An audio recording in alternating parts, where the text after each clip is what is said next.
How is Plan 24 to 30 organised?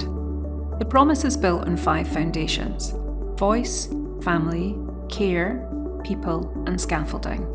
These foundations come from what the Independent Care Review heard from the care community about what must change.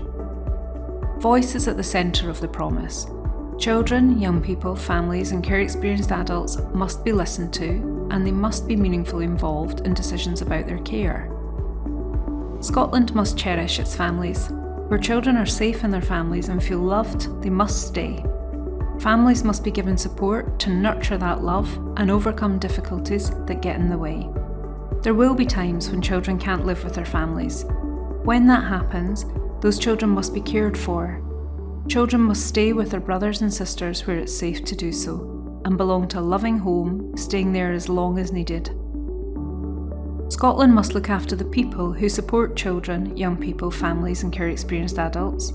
The unpaid and the paid workforce are so important. They love, nurture and provide good relationships.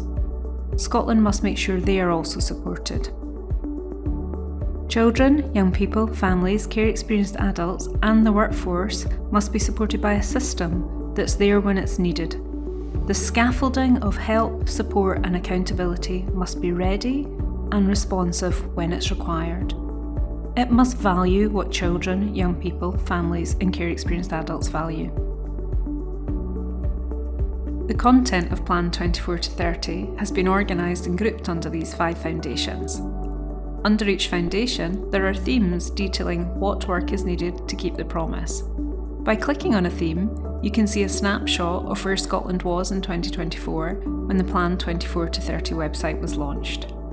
Every single conclusion reached by the Independent Care Review is included. Some appear under more than one theme.